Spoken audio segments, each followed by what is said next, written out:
The murderers have been neutralized.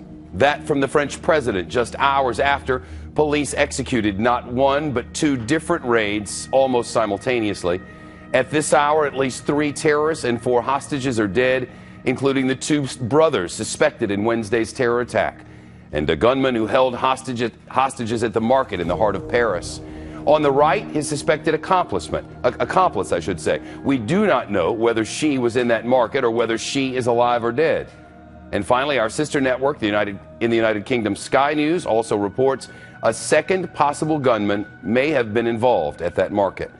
We'll keep you updated on developments throughout the hour. Meantime, here's how the standoff with the brothers ended earlier today.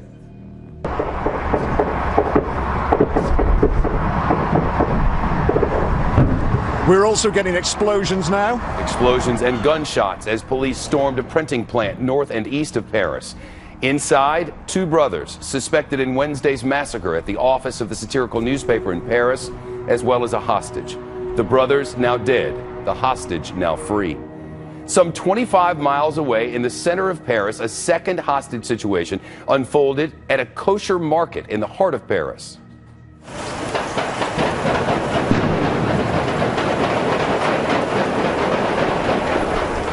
Flashbangs sounded as SWAT teams made their way inside that market, where at least 1 gunman was holding a number of hostages, that number unclear.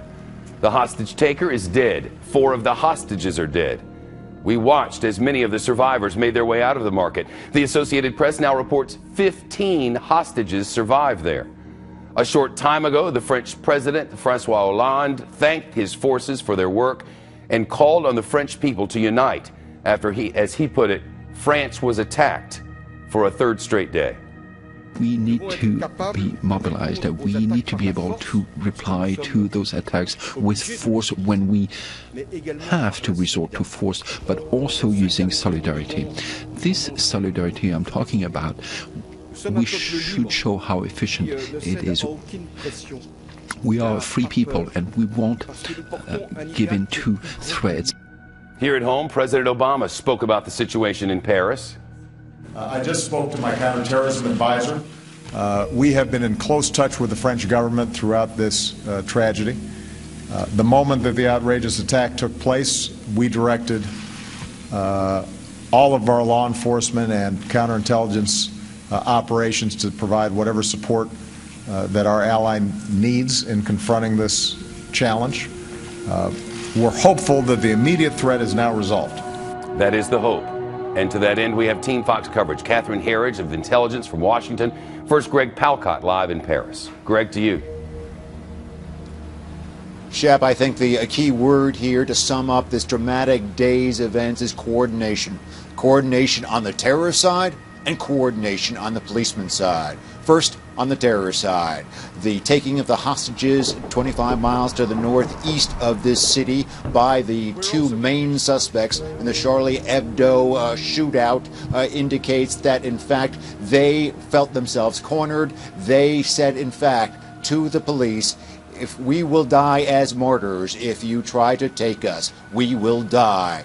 Just a short time after that, just a couple of hours here in Paris, coordination with a friend of theirs, a fellow terrorist, taking a hostage group at a supermarket, a kosher supermarket just on the periphery of this city. And his words were even more chilling. He said, if you try to touch my friends out there, I will kill the hostages there. So this is why the police acted, and acted fast. They moved in first on the men out 25 miles away from the city, and then they moved in to the market itself. The hostage takers were killed. Unfortunately, some of the hostages were killed as well too. But at least a resolution and some relief among the police, among the people here in Paris, as they look ahead to maybe more trouble ahead. Back to you. Greg Palcott live in Paris for us tonight. Greg, thank you. Let's continue Team Fox coverage now. Catherine Herridge works intelligence for us from Washington and is live there now. What more are we learning about the brothers' alleged ties to Al-Qaeda? Well, Shepard, within the last hour, there is a report from the AFP, and they cite the brother Sharif Kouachi as telling a French television station, and I'm quoting here, "I was sent, me, Sharif Kouachi, by Al-Qaeda of Yemen. I went over there, and it was Anwar al-Awlaki who financed me.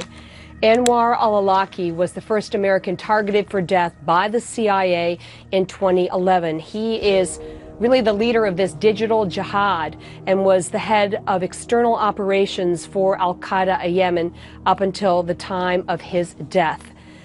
We understand independently from our own reporting, Shepard, that the older brother, Saif Kouachi, went to Yemen in 2011 and also trained at the al-Qaeda training camps there and also sought to meet with the leadership of al-Qaeda in Yemen. At that time, the leadership included Nasser al-Wahishi, a longtime aide to Osama bin Laden, as well as Anwar al-Awlaki, the cleric I just mentioned, in addition to another American who was eventually killed in a CIA drone strike, Samir Khan. Samir Khan was the main driver behind Inspire magazine, the propaganda journal that in March of 2013 called for the execution of the editor and the cartoonist at the French magazine. So that's a lot of data points taking us to al-Qaeda in Yemen. U.S. intelligence officials have not reached any firm conclusions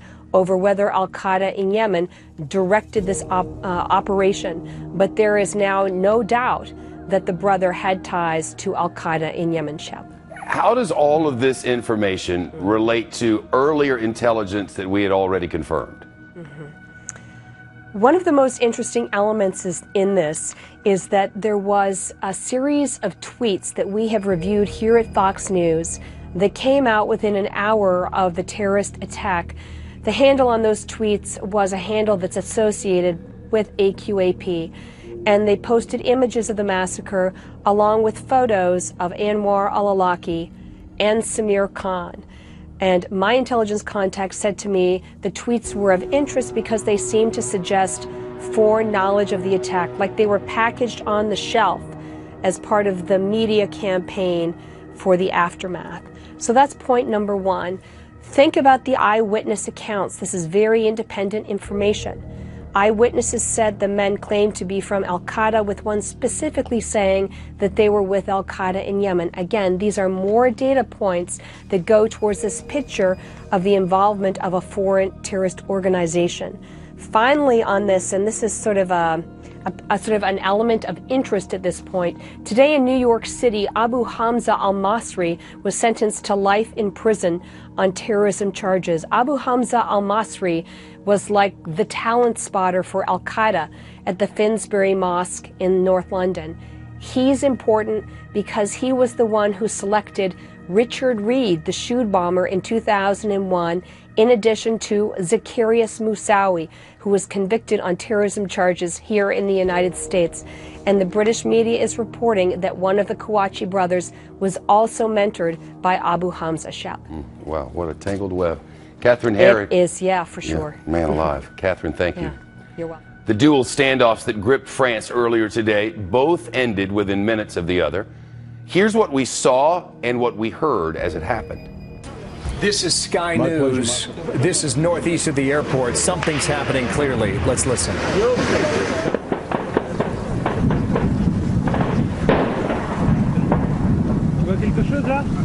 We're going now. We'll leave here. Let's go straight to Ian Woods.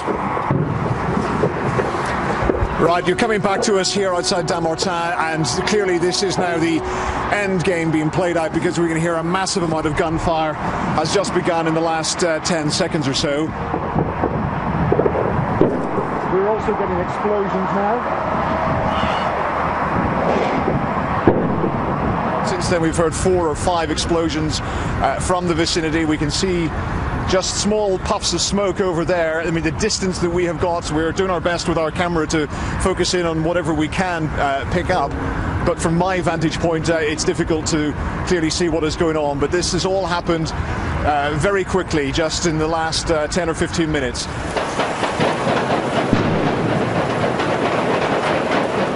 interesting. Sky News going back to a different scene in Paris, and this is the big question about what happens next outside the grocery store. Right across to Kay in Paris, where in the centre of Paris.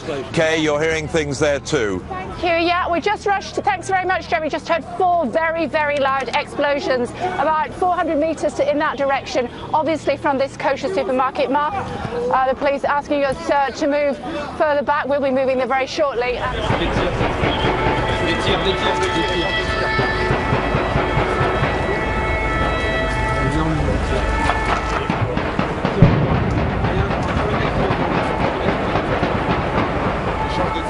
That's 5 or 6 explosions. 6 explosions now.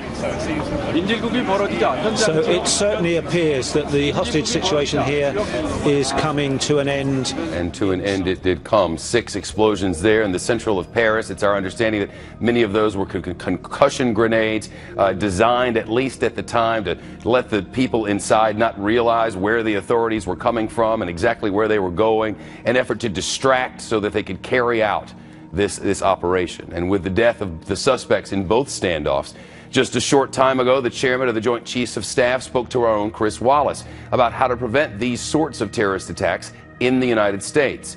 Chris will join us live with the words from General Martin Dempsey on the Fox News Deck next.